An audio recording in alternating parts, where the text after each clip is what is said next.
지난주에 우리 온가족 예배 때 여러분 제목 기억나세요?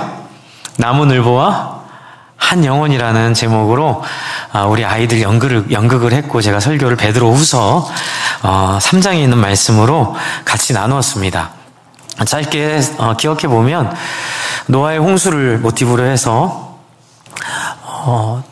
늘 잠에 취해 있는 나무늘보 구해주려고 동물 친구들이 네, 그림책이죠. 동물 친구들이 나무늘보 데리고 가는 연극이었죠.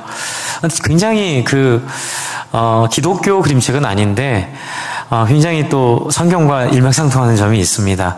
한 영혼이라도 구원하기 원하는, 그러나 사람들은 잠에 취해 있고 자기의 죄에 취해 있고 이게 얼마나 중요하고 시급한지 모르고 그 구원의 방주에 올라타지 않으려고 하는, 그래서 우리가 한 영혼이라도 태워야 된다. 이제 그 말씀을 나누었습니다. 그래서 지난주에 드린 말씀이 베드로후서 3장 8절에 주께서는 하루가 1000년 같고 1000년이 하루 같기에 주님 오심이 더디지 않고 단지 주께서 우리를 한 명이라도 더 구원하기 위하여, 살리기 위하여 우리의 심판을, 다시 오심을 연기하고 있다. 그러니 어떡하라고요?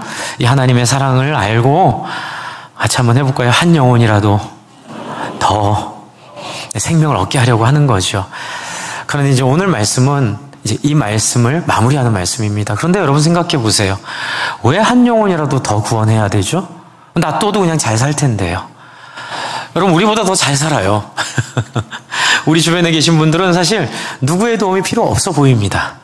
그런데 왜 베드로후서 3장에서는 한 영혼이라도 더 살게 하려고 하는 걸까? 이제 그 얘기를 지금 제가 좀 드리려고 해요. 그래서 고민을 많이 했습니다. 2장 3장을 어떻게 설명을 드릴까? 그냥 드리자니 너무 따분하게 느껴질 것 같고 또 뻔한 얘기하는 것 같이 느껴질 것 같아서 고민을 했는데 하나님이 어떤 자료를 하나 보게 하셨어요. 그러면서 제가 코로나 때 봤던 책이 같이 연상이 되어서 오늘 그 책을 좀 여러분께 소개를 좀 하면서 베드로 후서 2장 3장에 어떤 내용이 있는지 설명을 드리려고 합니다. 어떤 책이냐면요, 앞에 한번 보여주십시오. 나는 천국을 보았다라는 책이에요. 소위 말하는 임사체험을 한 분의 글입니다. 그런데 이런 체험을 한 사람들이 많아요. 그런데 저는 그동안 이런 글들을 보면 몇 번 읽어보니까 너무 터무니없고 너무 성경적이지 않고 너무 미신적인 내용이 많았어요. 그래서 저는 이런 책은 거들떠보지도 않았습니다. 그런데 10년 전에, 이게 2008년에 나온 책인데요. 10년 전에 재수 씨가 호주의 종교 교사입니다. 그러니까 고등학교, 사립고등학교의 교목이에요. 여자 사역자인데, 신앙이 굉장히 좋습니다. 한국 와서 예수 믿었고요. 성공의 교인이었지만, 김북경 목사님이라고 굉장히 훌륭한, 목사님한테 성경 공부하면서 거듭난 그리스도인이 됐고, 저보다 더 뜨거운 신앙을 가진 가진 사람이라서 제가, 제 재수 씨가 하는 얘기는 귀담아 듣습니다. 근데 뜬금없이 어느 날 호주 사람입니다. 저한테 이 책을 권했던 거예요. 10년 전에. 제가 봤을까요? 안 봤을까요? 안 보죠. 저는 이런 부류의 책을 별로 안 좋아해요. 그냥 또 뭐에 몰입이 돼서 저랬을까? 저런 거 많이 읽으면 안 되는데 속으로 이렇게 생각하고 넘겼던 책인데요. 코로나 때 아마 KBS 다큐였던 것 같아요. 일부 때는 그 생각이 안 나서 말씀 못 드렸는데 가만히 생각해 보니까 KBS 다큐에서 이걸 다뤘습니다. 그걸 보면서 제가 이 책을 읽었어요. 그런데 좀 제가 이 책을 읽으면서 좀 놀랬던 게, 제가 사실은 중학교 2학년 때 제가 한번 금요기도에 도 말씀드렸지만 이렇게 입신체험이라죠. 몸이 이렇게 제가 떠서 제가 누워있는 걸 보면서 제가 이렇게 어디 우주 공간으로 갔다가 온 경험을 한 적이 있어요. 근데 저는 그동안 그게 제가 입신체험이었나 했는데 이걸 읽어보니까 너무 똑같은 거예요. 첫 부분이 너무 놀란 거죠, 제가. 이게, 그리고 이제 읽기 시작했는데, 여러분 이거 좀 주의해서 들으십시오. 제가 이 책을 막 읽어라, 추천하라 이런 건 아니에요. 이게 뭐 답이다 이거 아닙니다. 여러분 그렇게 생각하면 곤란하십니다. 이제 우리가 안개 속을 보는 것과 같아서 이분도 명확하게 뭘 보지는 못하지만 그 어떠한 그 그림을 봤어요. 그리고 성경도 사도 바울이 얘기하죠. 우리가 수건을 우리의 눈에 쓰는 것 같아서 우리가 명확하게 아직 못 보고 있다. 그러니 뭐가 이렇다 저렇다 얘기하기는 좀 어렵지만 큰 그림은 맞다. 이제 그 차원이에요. 그래서 매우 성경적인 메시지에 가까운 내용이더라고요. 그렇다고 여러분 저게 저 세상에 대한 분명한 얘기다라고 말 안 했습니다. 저는 그렇게 생각하시면 곤란합니다. 이런 경험도 있구나 이렇게 생각하시면 되는 거예요. 근데 제가 이 얘기를 드리는 거는 저는 그때 사실 예수님을 제대로 믿기 전이었습니다. 그래서 우울증에 빠져가지고요. 제가 3일을 잤습니다. 3일을. 나중에 알고 봤더니 우울증 증상 중에 하나가 적극적인 자살 충동이 있고요. 또 하나는 소극적인 죽음 충동이 있는데 제가 그걸 경험했어요. 잠에서 깨어나는 게 너무 싫은 거예요. 중학교 2학년짜리가 잠에서 깨어나는 게 너무 싫어서 제가 3일을 연극부 잤습니다. 저희 어머님은 하얀 천 두르고 누우시고 그땐 정신과도 없었고 상담 이런 것도 없어서요. 어쨌든 저는 일어나지 않고 계속 잠만 자다가 제가 갑자기 어느 순간 몸이 딱 올라오면서 이렇게 얘기하면 여러분 어떻게 생각하실지 모르겠는데 저를 보면서 제가 어두운 터널을 지나면서 우주 공간으로 갔다가 이렇게 해왕성도 보고 어쨌든 그랬습니다. 네. 그냥 듣고 잊어버리세요. 네. 어쨌든 그렇게 하다가 제가 되게 공포감에 쌓여서요. 확 돌아왔어요. 그리고 나서 그게 저한테 계기가 돼서 제가 교회를 잘 나가기 시작합니다. 그전에는 미션 스쿨을 다녔기 때문에 교회를 안 나갔어요. 그냥 예수님 믿으면 천국 간다니까 나는 예수님 좋아하시는 사람이지 하고 있었는데 그 경험을 하면서 그러니까 두려움이 생겼습니다. 이 세상이 끝이 아니구나. 나는 그때는 중학교 2학년짜리 나는 이 세상이 이번 생은 끝났다 생각을 했는데 이제 공부가 안 돼서 그랬습니다. 끝났다 생각을 했는데 이게 끝이 아닐 수 있겠다. 그래서 4년 동안 저를 VIP로 정해놓고 제 옆에 10분 거리에 있는 교회에서 저를 승준아 교회 가자 이 노래를 4년 동안 매주일 빠지지 않고 돌아가면서 부른 사람들을 따라갔습니다. 4년 만에. VIP 4년 만에 결실 맺은 거예요. 제가 예배를 드리는데요. 얼마나 많이 울었는지 몰라요. 예배당에 들어가서 찬양을 하고 목사님 설교, 전사님 설교였죠. 그 중고등부 전사님 설교를 하는데 하나님이 날 사랑하신대요. 거기에 너무 많이 울었습니다. 그리고 더 기가 막힌 건 저를 태초부터 선택하시고 제가 이 땅에 태어난 게 우연이 아니라 하나님의 계획 속에 태어났다는 거예요. 제가 초등학교에서 공부를 굉장히 잘했거든요. 그것도 사립에서 자랑하려고 하는 얘기 아닙니다. 실패를 극대화해서 말씀드리려고 하는 거예요. 중학교 가가지고 공립 가가지고요. 완전히 곤두박질 쳐버립니다. 엄마가 붙잡고 할 때는 공부가 됐는데 엄마가 더 이상 못 붙잡고 하니까 도저히 어떻게 해야 될지 몰라서 막 반에서 30등 밑으로 떨어지니까 제가 그래서 우울증이 온 거예요. 그런데 하나님이 네가 꼴찌를 해도 내가 널 사랑해. 그래서 제가 처음 예배드린 그 예배 시간에요. 펑펑 울고요.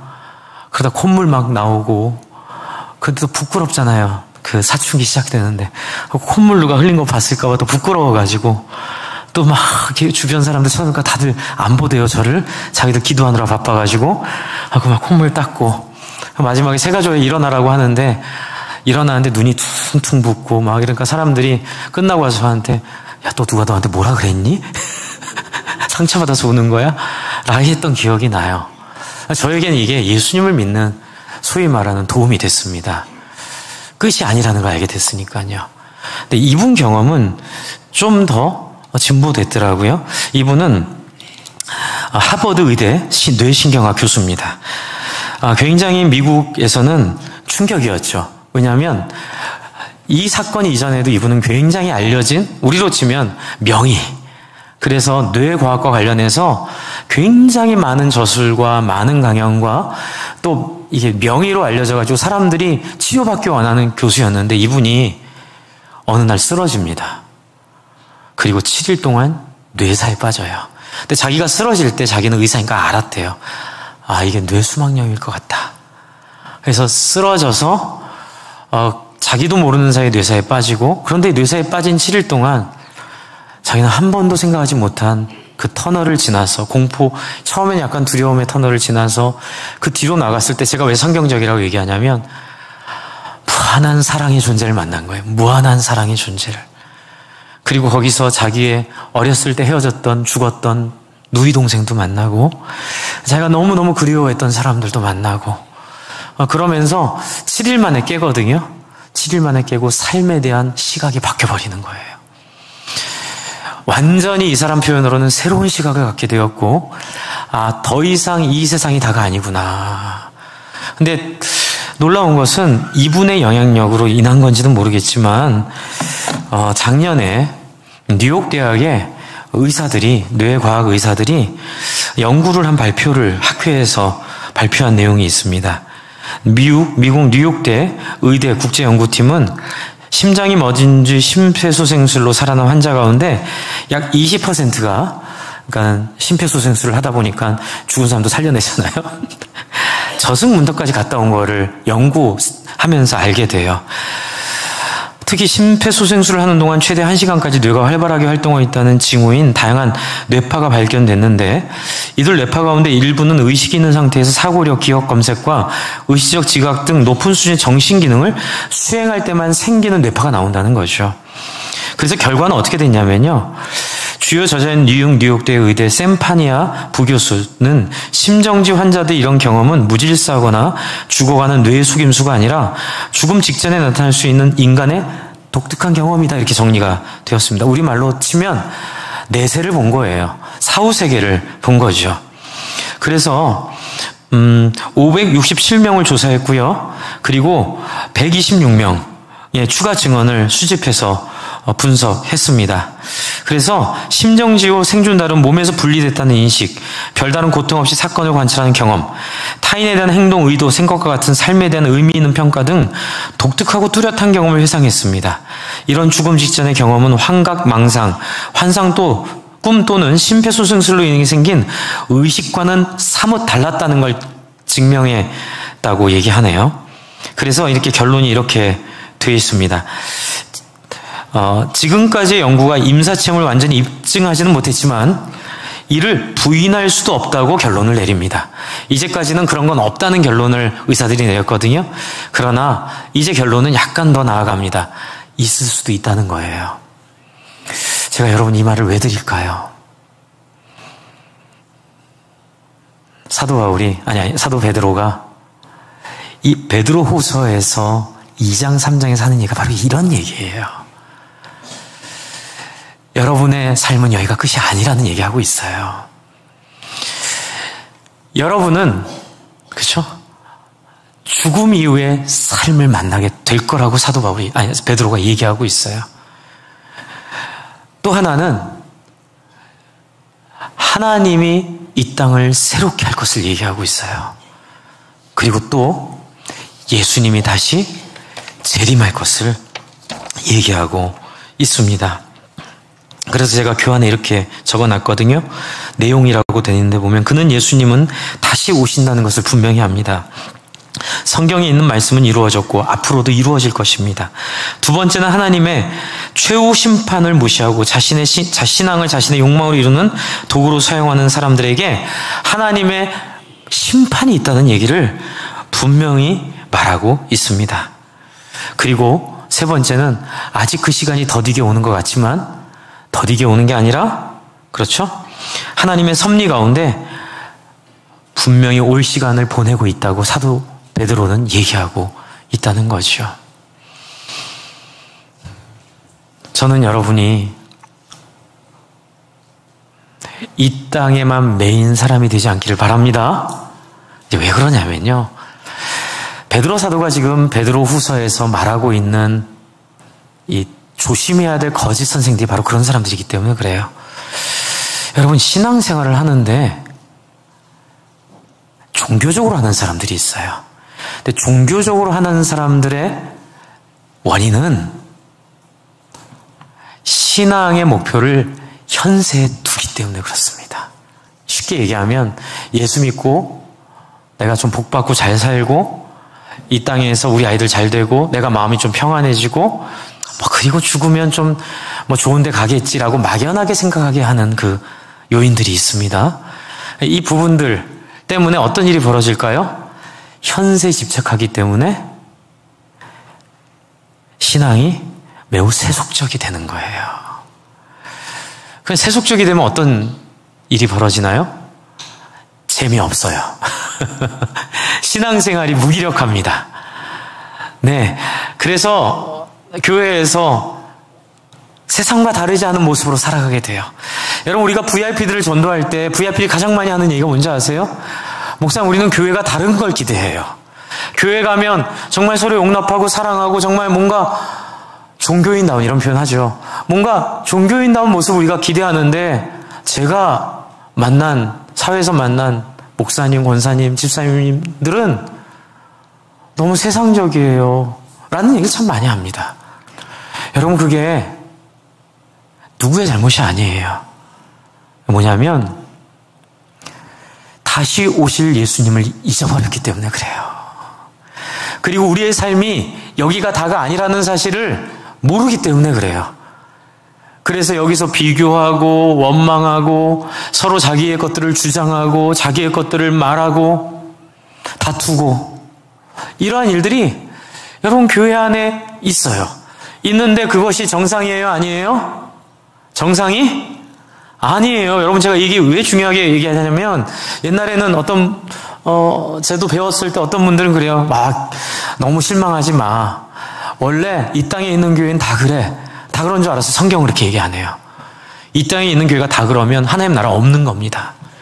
이 땅의 교회가 다 그렇다면 하나님 나라는 소망이 없어요. 그럼 뭐 믿고 우리가 하나님의 나라를 기대해야 돼요? 여기서도 못 보여주는데. 지금 사도 베드로는 그 얘기를 하고 있는 거예요. 너희들이 거짓 선생한테 속지 마라. 거짓 선생들은 이 땅의 관심을 위한 신앙으로 너희를 속이고, 너희가 신앙생활을 해도, 그렇죠, 다투고 싸우고 이 땅의 것들을 얻어가고 취하는 것을 자연스럽게 이야기하려고 하지만, 내가 예수님을 알잖아. 제가 아까 지금 임사체험을 잠깐 말씀드린 것처럼 내가 봤어요, 이 얘기예요. 베드로가 지금 얘기하고 있는 거예요. 내가 예수님을 봤잖아. 뭘 봤어요, 여러분? 베드로가 예수님 뭘 봤어요? 죽음과 부활을 봤잖아요. 여러분, 이걸 무엇과 비교하겠어요? 내 눈으로 똑똑히 보았고, 내가 죽었던 예수가 부활해서 우리와 40일간 지낸 걸 내가 봤어. 정말 이 땅의 삶은 잠깐인 삶이야. 그러니 너희가 이 땅에서의 삶을 추구하기 위한 모든 관심과 모든 욕망을 내려놓고 다시 오실 예수님을 기억하기 바란다. 이 얘기하고 있는 거예요. 주님 분명히 다시 오십니다. 별로 싫으세요? 땅을 많이 사놨는데, 그거 팔아야 되는데, 우리 아이 결혼시켜야 되는데, 내가 아직 30살밖에 안 됐는데. 근데 예수님 분명히 오세요. 언제요? 곧 오세요. 곧 오세요. 그리고 하나님은 예수님 오시고 그냥 끝나는 게 아니에요. 심판하세요. 하나님은 우리를 심판하십니다. 두렵지 않죠? 여러분 다 알고 계시잖아요. 왜요? 그가 우리의 죄를 대신하여 죽으셨기에, 그가 우리를 대속하여 우리를 용서하셨기에, 우리는 심판에 어떻게 해요? 담대한 마음을 가지고 나아갈 수 있게 될 줄로 믿습니다. 정필채 교수님인가요? 제가 아까 지금 일부에서는 이름을 외웠는데 죄송합니다. 혹시 이름이 틀렸다면.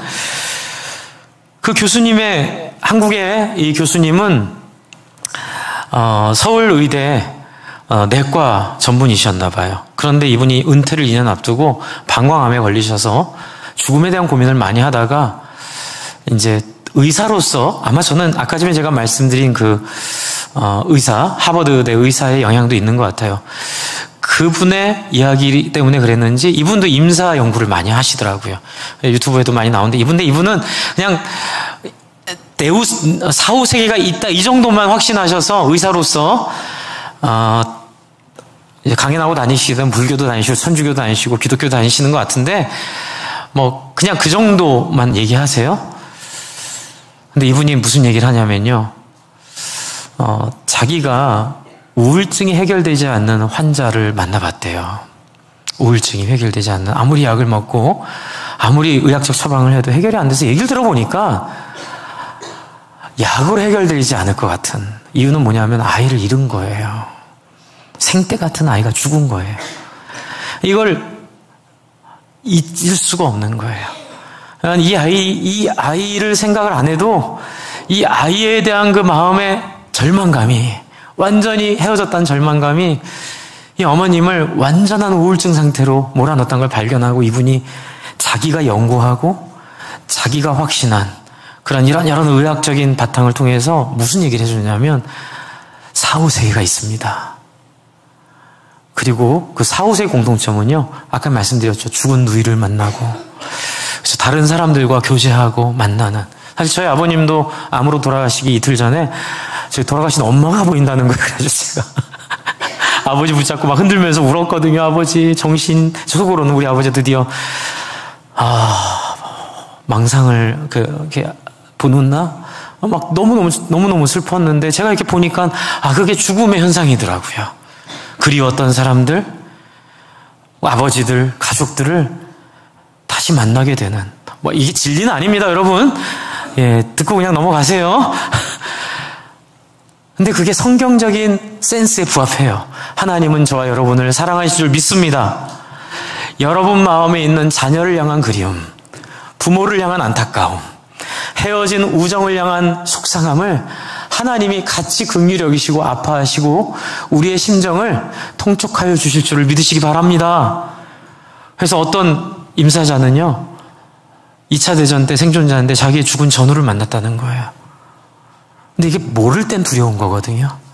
그런데 그런 생각 알고 있다고 얘기를 듣고 나니까 이 어머님의 우울증이 싹 나버린 거예요. 어떤 소망이 있죠? 어쩌면 내가 그 아프게 헤어진 우리 아이를 다시 만날 수도 있을 거다. 다양한 환자들을 만났는데 위에 문제가 있고 뭐 근육에 경련이 있고, 대부분 이 스트레스로 인한 환자들에게 이 땅이 다가 아니라, 이 세상이 다가 아니라 사후세계가 있다는 말 한마디만으로도 큰 위로가 된다는 거예요. 여러분, 베드로 사도는 그 정도가 아니죠. 여러분, 우리는 사후세계만 있는 게 다가 아니라 여러분은 그 심판에 예수의 사랑으로 용서받고 최후 심판을 무사히 지날 수 있는 사람들임을 믿으시기 바랍니다. 그럼 어떻게 살게 될까요, 우리가? 여러분, 이 땅에서 좀 성공하고 실패하고, 좀 잘생기고 못생기고, 키가 크고나 작고, 좀 몸이 아프고 안 아프고, 일찍 죽고 오래 살고, 여기에 우리가 마음을 뺏기고 그걸 품고 아파하고 슬퍼하지 않아도 되지 않을까요? 여러분, 우리 자녀들 군대 가는데 2년이면 끝나잖아요, 요즘에. 저는 그런 얘기 해주는 거예요. 목사님, 자대 배치를 받았는데 저만 제일 힘든 자리로 갔습니다. 제 같은 동기는 사무실에서 편하게 이렇게 타이핑하면 되는데 저는 어려운 부서에 가가지고 잠도 못 자고 이렇게 고생합니다. 제가 뭐라 그럴까요? 2년만 참아. 2년이면 돼. 그냥 20년이면 좀 내가 들어주겠는데 2년만 참자, 2년만. 베드로 사도가 지금 그 얘기하는 거예요. 성도들이여, 주님이 살아계시고 부활하신 주님 내가 봤어. 그분은 부활하신 것처럼 다시 오신다고 나에게 약속했어. 그분이 부활을 내가 봤기 때문에 그분의 다시 오심도 틀림없다고 나는 믿고 있어. 그러니 부활하신 주님, 그분이 하라고 하는 것, 그분이 원하는 것 한번 해보자. 그리고 그분을 기다릴 진짜 필요한 준비가 뭔지를 지금 1장에서 설명해 주고 있는 거예요. 앞에 화면 한번 보여주세요. 제 성경 제가 세 번역으로 제가 다시 오늘 본문을 세 번역으로 만들어 왔어요. 여러분, 주님 다시 오신다고 했죠. 내세가 있다고 했죠. 여러분, 우리의 삶이 끝이 아니에요. 근데 여러분, 예수 믿었잖아요. 우리가 뭐 해야 돼요? 베드로 사도가 자기가 경험하고 배운 것의 총집합을 4절 저 초록색에 적어놨어요. 저게 핵심이에요. 같이 한번 읽겠습니다. 시작. 신적 성품에 참여하는 사람이 되게 하시려는 것입니다. 여러분, 주님 다시 오세요. 우리 심판하실 거예요. 우리는 이 심판을 면제받았어요. 그렇다고 해서 노는 거 아니고, 그렇다고 해서 막 사는 거 아니라, 우리를 이렇게 면제해 주신 그 목표, 하나님의 소원이 뭐예요? 저와 여러분이 예수 닮는 사람이 되는 것임을 믿으시기 바랍니다. 안 넘기셔도 돼요. 아직 넘기지 마시고요. 제가 1부 때 퀴즈를 냈는데 좀 다 웃으시더라고요. 답은 말씀드렸지만 한번 내볼게요. 1번, 예수님 어떻게 믿어야 되나? 1. 예수님 우리를 구원해주시니 고맙고 감사해서 예수님 등에 업혀서 천국 가보자. 1. 2. 이렇게까지 날 사랑하신 그 하나님의 사랑을 예수를 통해 알게 됐으니 나도 그 사랑 한번 따라 살아보자. 1이에요, 2예요? 2번이죠? 네. 그러나 우리는 그동안 너무 1번처럼 착각하고 그랬어요. 이게 바로 영지주의고 이게 바로 이단이에요. 구원파가 이래요. 근데 유감스럽게도 한국교회가 70년대 80년대 저도 그렇게 배웠어요.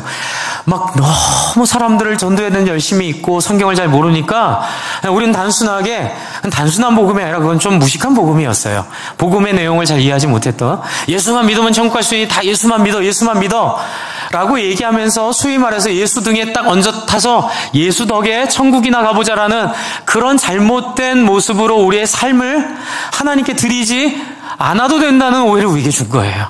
그게 지금 구원파의 문제거든요. 네. 여러분, 사도 베드로는 뭐라고 얘기합니까? 신적 성품에 참여하는 사람이 되게 하기 위하여 예수가 죽고 부활하셨고 여러분을 용서하셨고 또 하나님이 다시 오실 것이고 인내로 기다리고 계시고 주님이 또 다시 여러분에게 오셔서 여러분을 구원하실 것이고 그때까지 성령님이 여러분과 함께하는 이유는 딱 하나예요. 뭐예요? 여러분이 변화되어 가게 하기 위해서입니다. 4절 처음에 보시면 그렇죠? 그 이유가 나와요. 그분은 그 영광과 덕으로 귀중하고 아주 위대한 약속들을 우리에게 주셨어요. 여러분, 성경에 있는 그 많은 약속들이에요. 여러분이 배웠던 출애굽기, 구약의 이야기들, 또 신학의 내용들, 여러분 우리가 알고 있는 개혁주의 신학, 장로교 신학, 이런 많은 것들이 여러분 이 약속들을 이해하기 위해서 우리가 배운 거예요. 그런데 빨간 글씨 한번 읽어주세요. 4절에 빨간 글씨 시작. 네. 그것은 이 약속들을 쓰려고 하는 거예요. 어떻게 해요? 이 세상에서 정욕 때문에 부패하는 사람이 되지 않게 하려고, 신적 성품에 참여하는 사람이 되게 하려고 하는 거예요. 그런데 이런 게 내가 해야 될 것처럼 착각하고 나는 안 될 거라고 지레짐작으로 포기하고 또 그렇게 되기 싫으니까 어디로 가냐면요, 이게 종교주의자 바리새인 서기관으로 가는 거예요. 또 지금 사도 베드로가 지금 비난이라고 표현해야 할지 경고하고 있는 거짓 선지자들의 모습이에요. 이런 게 싫으니까 알고 있는 것만 가지고 천국 가려고 그러는 거예요. 여러분, 세상에서 제일 못난 사람이요, 실력 없이 학벌이나 인맥이나 자기 배경 가지고 사람들 제압하려는 사람이 제일 비참한 사람들입니다. 너 나이 몇 살이야? 이거부터 시작했어. 정말 사람을 감동시키고 변화시킬 수 있는 인격과 그런 깊이와 그런 성품으로 사람들이 나에게 따라오도록 해야죠. 너 어느 대학 나왔어? 그 지역 사람들은 다 그래. 여러분, 이거 진짜 하나님 앞에 정말 인간 타락의 밑바닥을 보여주는 가장 최악의 모습입니다. 근데 여러분, 기독교인들 중에도 그럴 수가 있어요. 너 무슨 신학해? 너 무슨 고백해? 제가 제일 속상한 거예요. 근데 이제는 제가 말하고 다닙니다. 누가 이제 그 옛날에는 그냥 네 이러고 있었는데 이제는 웃으면서 그래요. 그런데 우리가 하나님이 아니잖아요. 여러분, 아는 거 가지고 해결할 수 있어요? 그래서 예전에 우리의 신학이 너무 좋고 우리의 신학이 너무 훌륭하다고 막 하는데 제가 눈치가 없죠. 한번 그렇게 얘기한 적이 있어요. 그건 너무 감사한데 알겠는데 그런데 우리의 신학이 정말 훌륭하다면 정말로 우리가 이 신학을 통해 성경이 말하고 있는 예수 닮은 모습을 제대로 보여줄 줄로 믿습니다. 그래서 제가 가끔 드리는 말씀이 영국에 있었던 휘필드와 웨슬레라는 사람이 있어요. 휘필드는 우리가 말하는 청교도주의, 그 성공의 목사인데 청교도주의를 따르는, 그러니까 우리와 같은 칼빈주의라고 해야 되겠나요? 어쨌든 휘필드 장로교 쪽 신앙 고백이고요. 웨슬레가 뭐 감리교 창시자지만 그분도 성공의 목사였어요. 웨슬레도 그렇죠? 성공의 목사로서 그분은 이제 인간의 자유의지 뭐 이쪽 강조하는 이쪽 그 마음을 했는데 둘이 깊이 교류하며 교제하며 참 멋있는 역사가 멋있는 표현이죠. 둘은 서로의 관점과 신학은 다를지라도 누가 더 하나님을 사랑하느냐를 두고 경쟁하듯이 살았다. 이해되세요? 말로 이기려고 안 하고 뭐로 이겨요? 누가 더 하나님의 성품으로 완성되어 가는데 도움이 되는 신학을 하고 있는지를 검증해 주는 거예요. 삶으로. 그러니까 여러분, 삶이 없이 이론만 얘기하는 사람 믿지 마시기 바랍니다. 여기서 얘기하는 게 뭐예요? 이 약속들로 말미암아 어떻게 돼야 돼요? 정욕 때문에 부패하는 사람이 안 되고요. 신적 성품에 참여하는 사람이 되어야 될 줄로 믿습니다. 여러분, 신적 성품은 뭐예요? 예수님처럼 생각하고 예수님처럼 행동하고 예수님처럼 사람들을 대하고 예수님처럼 인내하고 예수님처럼 손해보고 예수님처럼 다른 사람을 성공시키는 인생을 사는 진심이에요. 여러분, 표정이 어두워지시죠? 목사님, 너무 어려워요. 그 어려운 걸 누가 할 수 있어요? 그런데 여러분, 3절을 한번 보세요. 3절 누가 하시는지 나와요. 자, 3절 그리스도께서는 무엇으로? 신적 권능으로 주가 이루시네, 주가 이루시네, 주가 이루어주시네. 아시죠? 그분이 하신다는 거예요. 그의 권능으로 우리에게 생명과 경건에 이르게 하는, 하나만 주셨어요? 2개만 주셨어요? 3개 주셨어요? 4개 주셨어요? 5개 주셨어요? 모든 것들을 주셨어요. 할렐루야. 여러분, 우리가 하는 거 아니에요. 그리스도께서 죽은 자 가운데 부활하는 그 권능으로 생명과 경건에 이르기를 원한다면 그렇게 할 수 있도록 하는 모든 것들을 주셨어요. 하나님이 세상을 이처럼 사랑하사 독생자를 주셨으니 이는 저를 믿는 자마다 영생을 얻게 하려 하심이니라. 하나님 할 일 다 하셨어요. 사실 엄밀하게 말하면 은혜 주세요, 변화시켜 주세요. 사실 그 말이 어폐가 많아요. 하나님은 여러분에게 줄 은혜 다 주셨어요. 하나님 여러분에게 변화시킬 수 있는 모든 것들 다 하셨어요. 단지 하나 뭐만 하면 돼요? 여러분의 마음만 오픈하면 돼요. 여러분을 관리하기만 하면 돼요. 주일날 놀러 다니지 말고, 그렇죠? 여러분을 관리해야 돼요. 여러분, 우리가 요즘에 솔로몬 묵상하고 있는데 솔로몬의 문제는 어디 있어요? 성전 근사하게 졌잖아요. 근데 성전 진 것을 가지고 다 했다고 생각하는 거예요. 그리고 뭐 하죠? 자기 왕궁을 더 화려하게 짓고, 그리고 더 심각한 건 이방 여자들, 너무 이뻐 여자를 좋아해서 1000명을 데리고 사는 거예요. 네. 그 하나님 섬기고. 그런데 여러분, 자꾸 마음이 어디로 가요? 여인들이 섬기는 신한테 가요.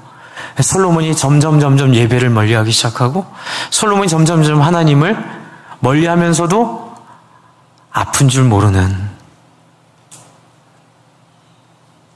여러분, 마약성 진통제는요, 정말 생명이 다한 사람이든지 전쟁터에서 위급한 사람에게만 써요. 왜요?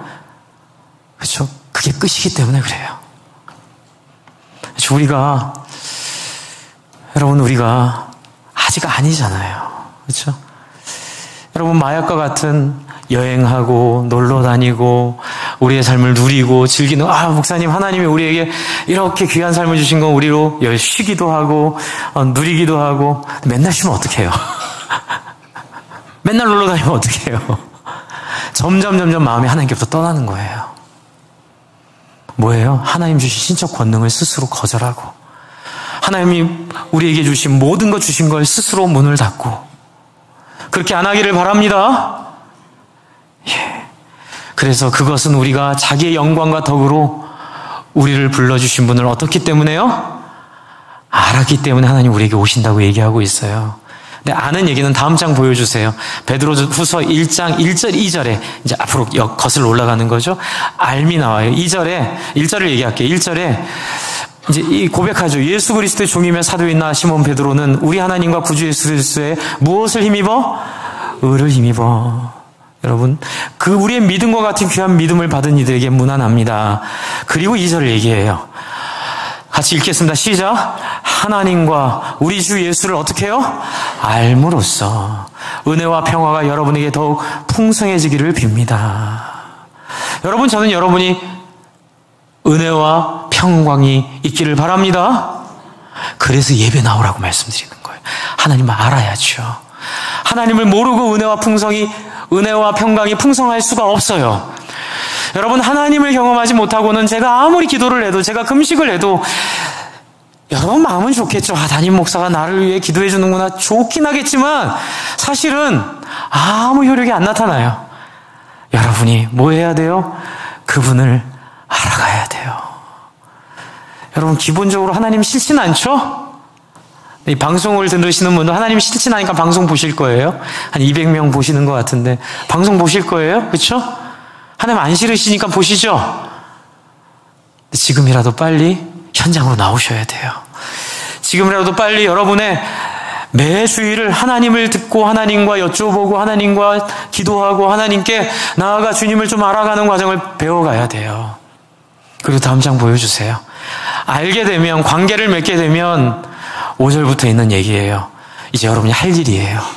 자, 그러므로 여러분은 뭘 해야 돼요? 열심을 다해야 돼요. 제가 콧물 눈물 흘리면서 제가 진짜 중학교 2학년 때 성령 체험을 하고 그다음부터 제가 소년 동자가 됐어요. 교회로 따지면, 절로 따지면 소년 동자 아시죠? 네, 소년, 제가 이제 기도왕이 됐어요. 그래서 방언도 열심히 하고 막 기도하다 환상도 보고요. 막 신유 연사도 생기고. 근데 어떤 권사님 저한테 그러시더라고요. 얘야, 내가 네가 걱정돼서 하는 얘기인데 너무 거기에 하지 마. 분명히 상처받고 분명히 교회는 그런 데가 아니야. 네가 기대하는 그런 데가 아니야. 내가 살아보니까 너는 그거 처음 경험 영원히 안 가. 그래서 제가 마음이 그때 찬물로 쫙 껴있는 것 같이 절망스러웠고, 아니나 다를까 그 다음에 살아보니까 서로 다투고 서로 교회에서 안 참고 예수 안 닮으려고 하고 막 이렇게 예수님 나 사랑하셔. 근데 예수는 안 닮을 거야. 내가 뭘 해도 예수님 나 사랑하셔. 근데 내 마음대로 할 거야. 이래니까 교회 안에서 세상과 다르지 않은 모습으로 막 다투면서 싸우니까 재미가 없어요. 그러나 여러분, 오늘 베드로 사도는 뭐래요? 그렇게 하지 말고 뭐래요? 열심을 다하래요. 그 권사님 틀리셨어요. 네, 사랑하지만 그거 아니에요. 우리의 신앙생활이 이 정도가 아니에요. 어쩔 수 없지 않아요. 어쩔 수 있는데, 자, 솔직히 말씀해, 여러분이 그렇게 안 하는 걸 수도 있어요. 안 믿고 하나님을 아프게 해드리는 걸 수도 있어요. 하기 싫어서 그럴 수도 있고요. 다 회개합시다. 그럼 어떻게 하면 돼요? 열심을 다하여 여러분의 믿음에 뭘 더해요? 덕을 더하고. 덕은 뭘까요? 덕은 양보하는 마음이에요. 다른 사람을 품어주는 마음이에요. 다른 사람과 함께 잘 지내는 마음이에요. 다른 사람을 잘 섬기는 마음이에요.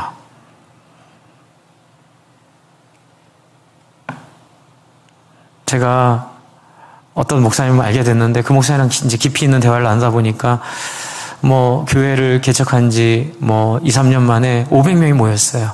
이제 새로 조성된 도실에서. 너무 능력도 있고 너무 목회도 잘 하시는데 너무 좋지요. 그런데 목사님, 저는 맨날 근거 주는 일만 하다 끝납니다. 근거 주는 일. 뭔지 아세요? 근거 주는 일? 예, 사방에서 모인 분들이 모여가지고 어떤 부장을 맡기고 어떤 책임을 맡겼는데 서로 간에 책임 넘어왔다고 막 늘 여기서 다투고 저기서 다투고 왜 내 권한을 침범하냐 그러고 이 일은 내가 결정해야 된다 그러고 왜 주방의 솥은 나한테 말 안 하고 갖고 갔냐 그러고 하루도 끊임없이 이분들 모여서 선 그어준 일 하다가 자기 너무 속상하다고 그래서 저희가 하고 있는 목장교회 영혼관을 잘 삼는 이 VIP 섬기는 교회 말씀드렸더니 너무 좋아하시는 거예요. 목사님 우리도 그렇게 하고 싶어요. 교인들한테 교회에 와서 여러분 자기 성취하려고 하는 거 아니잖아요. 교회에 와서 내 권한, 내가 무슨 임직자고 내가 무슨 목회자들도 마찬가지죠. 내가 뭐니까 다시 내가 다 결정해야지. 이거 아니에요. 여러분 교회는요 덕을 더해야 됩니다. 여러분 덕을 더할 수 있는 데가 어디예요? 목장이에요. 목장은 천국이 아니에요. 다 하지만 저를 예수님 닮는 사람으로 가장 잘 훈련할 수 있고 그리고 제가 얼마나 변했는지를 검증할 수 있는 자리예요. 목장을 덕을 세우는 자리로 여기시고요. 여러분 믿음은 뭐예요? 믿음은 예배예요. 예배. 여러분 예배의 자리에 나와 또 목장을 통해서 덕을 더하고 그리고 덕에 뭘 더하래요? 지식을 더하래요. 지식은 뭐예요? 성경을 이해하고 아는 거예요. 저희 교회는 상 공부를 통해서 여러분에게 기본적 성경 지식을 알 수 있는 배경을 알려드리고 공부시켜드리고 또 어성경도 있고요. 여러 가지 행복의 삶, 회복의 삶이 있죠? 여러분 이런 거 소홀하지 않게 하기를 바랍니다. 삼각형이에요. 주일 예배, 목장 모임, 실천의 장, 그리고 그걸 하기 위해서 말씀을 배우는 상공부. 요 삼각형을 잘 하고 6절에 뭐 하래요? 이 지식만 있으면 안 돼요. 여기에 뭘 더해야 돼요? 절제를 더하고 절제 뭘 더해요? 인내를 더하고 인내 뭘 더해요? 경건을 더하고. 여러분 제가 가정교회 하는 것은 거기에 꽂혀서 이런 거 아니에요. 가장 성경적인 교회를 이 시대에 이룰 수 있는 도구기 때문에 하는 거예요. 우리의 꿈은 뭐예요? 한번 같이 해볼까요? 성경적인 교회를 세우고 경험하는 것. 할렐루야. 저는 이게 제 소원이에요. 그것만 있다면 가정교회 또 다른 거 할 수도 있어요.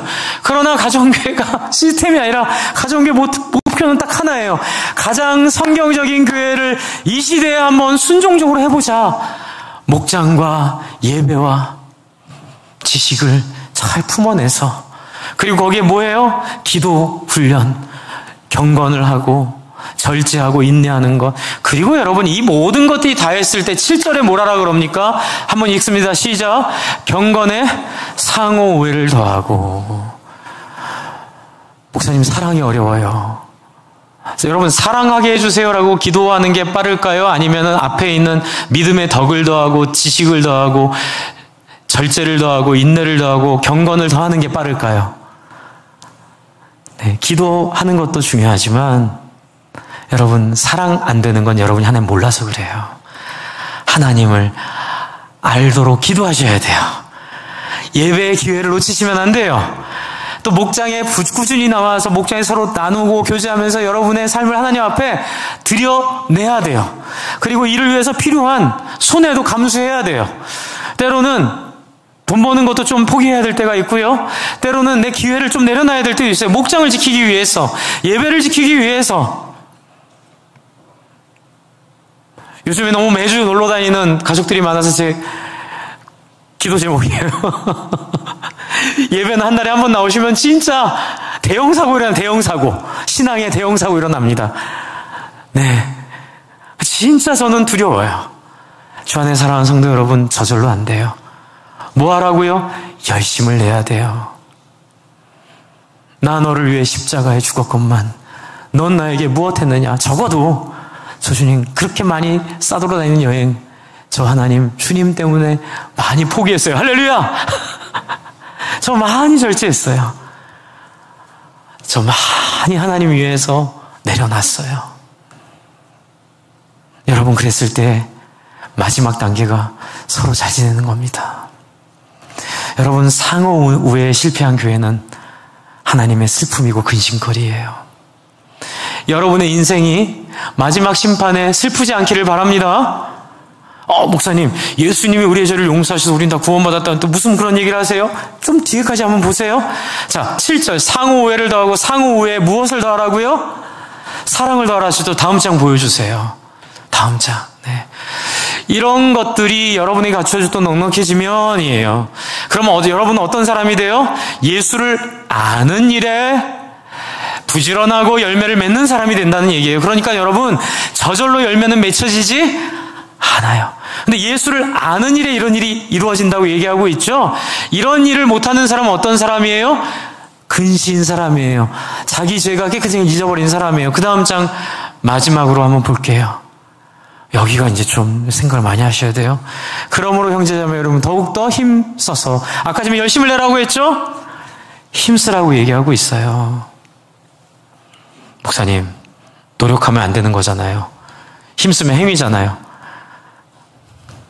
여러분, 결혼하실 때 아내 될 사람한테 내가 당신을 정말 사랑하는데 이렇게까지는 하고 싶지 않은데 사랑하면 이렇게 해야 된다니 내가 했어요라고 하면서 이벤트를 준비하거나 생일을 준비하면 뭐 해요? 뺨 맞아요. 그건 사랑이 아니죠. 여러분, 사랑은요, 하지 않아도 되는 힘을 쓰게 합니다. 이 행위가 아닌 거예요. 여러분, 사랑은 안 해도 될 열심을 내게 합니다. 예수님을 만나면 여러분이 해야 돼서가 아니라 하고 싶어서 하는 최선을 다하여 힘을 쓰게 될 줄로 믿으시기 바랍니다. 그래서 여러분이 부름받은 것과 택하심 받은 것이 그때 굳혀지는 거예요. 여러분, 하나님을 향한 열심과 사랑은 구원의 조건이 될 수 없어요. 하지만 구원의 현상은 될 수 있어요. 구원받은 사람은 하나님을 향한 열심이 나와요. 그러나 하나님을 향한 열심이 없는 사람은, 여러분, 이거 제가 정죄하는 거 아니에요? 구원받아야 되니까 아직 예수님을 모르고 있을 가능성이 커요. 이 얘기는 제 얘기가 아니라 돌아가신 오카는 목사님 설교에 나오는 얘기예요. 아직 하나님 모를 가능성이 커요. 그러니까 어떻게 해요? 삐뽀 119 눌러가지고 응급차를 불러서, 그렇죠, 신자의 상 공부 응급실로 빨리 데리고 오셔야 돼요. 주일 예배 응급실로 빨리 모시고 오셔야 돼요. 그리고 와서 배 들어보라는데 부끄러워요. 저는 살을 남에게 보여줘서 죽게 생겼는데 그런 게 어디 있어요. 빨리 훌러덩 올리고 의료기기에 자기를 맡기듯이 자존심 내세우지 말고 내가 30년 예수 믿으니 그런 거 다 소용없어요. 정말 여러분의 이 현상이 나타나고 있나요? 11절 마지막 같이 읽겠습니다. 시작. 또한 여러분은 우리의 주님이시며 구주이신 예수 그리스도의 영원한 날에 들어갈 자격을 충분히 갖출 것입니다. 여러분, 하나님은요, 여러분을 구원하시되 시험지 빼돌려서 1등 만드는 그런 불의한 아버지가 아님을 믿으시기 바랍니다. 자꾸 우리는 하나님을 그런 불의한 아버지 만들려고 그래요. 하나님 그런 분 아니세요. 하나님은 여러분을 실력을 탁월하게 만드실 분이세요. 여러분이 하나님의 얼굴을 구하고 하나님을 배우고 그의 성령을 구하면 성령이 여러분의 마음속에 오셔서 여러분 마음에 에레미야서에 있듯이 에스겔에 있듯이 새 마음을 창조해 주시고 여러분의 마음이 변화되게 하시고 여러분의 입맛이 바뀌게 하시고 여러분의 취향이 바뀌게 하시고 태도가 바뀌게 하셔서 여러분이 충분히 그리스도의 형상으로 이루어져 있는 신의 성품에 충분히 참여한 자로 여러분을 기어코 그분은 만들어내실 것입니다. 이분을 신뢰하고 붙잡으시고 이분에게 붙어 계시고 이를 위해 최선을 다해 교회 공동체에 함께 하시기를 주님의 이름으로 부탁합니다. 너무 많이 놀러 다니지 마세요. 토요일날 놀러 가세요. 예배 드리시고 목장하시기 바랍니다. 네, 우리 한번 같이 기도할까요? 우리 기도하겠습니다. 여러분, 이 시간 결단합시다. 여러분 안에 한번 돌아보세요. 이러한 여러분의 신의 성품에 참여하는 소원이 있는가? 신의 성품에 참여하는 바람이 있는가? 또 그런 증거들이 있는가? 그런 현상들이 있는가? 만약 없다면 여러분 이 시간 하나님 앞에, 하나님 나 그거 없어요. 나 바꿔주세요. 나 그런 성품에 참여하는 사람으로 변화되고 싶어요. 하나님 나 마음을 열고 하나님 맞아드릴 테니, 그리고 예배에 충성할 테니, 그리고 말씀 배우려고 최선을 다할 테니 하나님 나 변화시켜주세요. 이렇게 한번 같이 기도하겠습니다. 하나님 아버지, 하나님 우리가 하나님 앞에 최선을 다하